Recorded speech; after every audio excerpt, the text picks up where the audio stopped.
घर घर तिरंगा च्या या कणकवली विधानसभेच्या रॅलीच्या निमित्ताने मंचावर उपस्थित असलेले आमच्या भारतीय जनता पक्षाचे या जिल्ह्याचे अध्यक्ष प्रभाकर सावंतजी, माजी आमदार सन्मान्य भोगटे साहेब, या अभियानाचे सिंधुदुर्ग जिल्ह्याचे प्रमुख गावडेजी, मंचावर उपस्थित असलेले या कणकवली विधानसभेचे सर्व प्रमुख मान्यवर, सर्व उपस्थित असलेले राष्ट्रप्रेमी बंधू भगिनींनो आणि माझे सर्व तरुण मित्रांनो, आज आपल्या कणकवली विधानसभेच्या तिरंगा यात्रेच्या समारोपाच्या निमित्ताने मी एक देशभक्त राष्ट्रप्रेमी म्हणून तुम्हाला शुभेच्छा देण्यासाठी आवर्जून इथे उपस्थित आहे।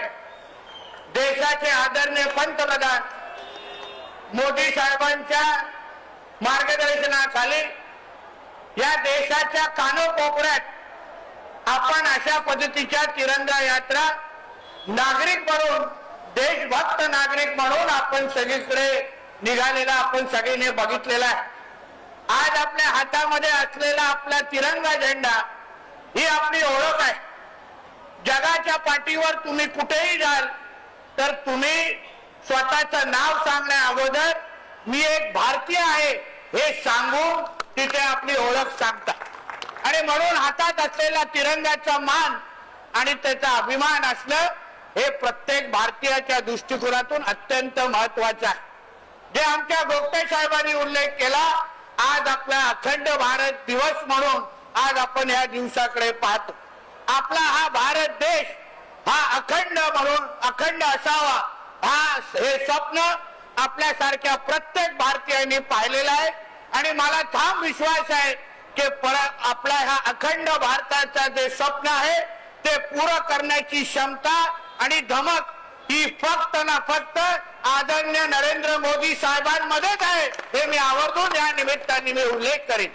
आज आपण भारतीय म्हणून इथे आज आपण उपस्थित आहोत। हातात असलेला झेंडा आणि आपण जेव्हा भारत माता की जय म्हणतो आणि आपण वंदे मातरम म्हणतो तेव्हा आपल्या मनामध्ये एक आपल्या देशाबद्दल असलेला अभिमान निश्चित पद्धतीने पेटताना आपल्याला दिसतो, आणि म्हणून आजच्या दिवशी जसं आपण एकत्र आलेलो आहे तसं वर्षाचे 365 दिवस जेव्हा जेव्हा आपल्याला ह्या तिरंग्याबद्दल आपल्याला अभिमान म्हणून आपल्याला भारतीय म्हणून पुढे येण्याची संधी भेटेल तेव्हा आपल्या पुढे असलेलं पद किंवा डिग्रीचा विचार न करता मी काही असलो कुठेही असलो त्याच्या अगोदर मी एक भारतीय आहे हे म्हणून आपण उभं राहण्याची आणि आपल्या देशाला सुरक्षित ठेवण्याची जबाबदारी ही आपल्या सगळ्यांची असेल हे आवर्जून या निमित्ताने मी सांगेन।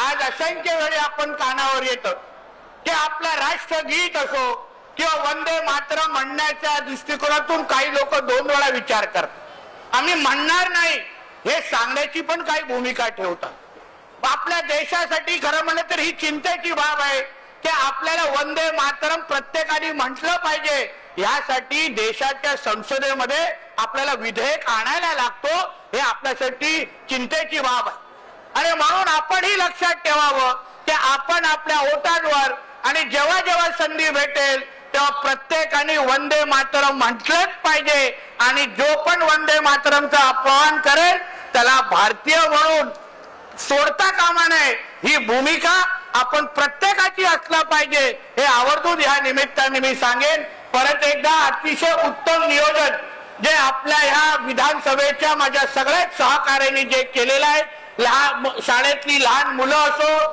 काही माजी सैनिक मोठ्या प्रमाणामध्ये इथे आलेले आहेत, तिन्ही तालुक्याचे जे भारतीय जनता पक्ष, शिवसेना, राष्ट्रवादी काँग्रेस पक्ष हे सगळ्या पक्षाचे लोक जे भारतीय नागरिक म्हणून जे इथे उपस्थित झालेले आहेत, परत एकदा आपल्या सगळ्या जणांचं मी अभिनंदन, आपल्या सगळ्यांचे आभार मानतो, इथेच थांबतो। धन्यवाद। जय हिंद, जय महाराष्ट्र आणि भारत माता की, भारत माता की वंदे वंदे भारत माता की।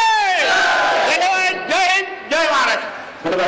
कोकण संवादच्या ताज्या घडामोडींसाठी चॅनलला सबस्क्राईब करा आणि बेल आयकॉनला क्लिक करा।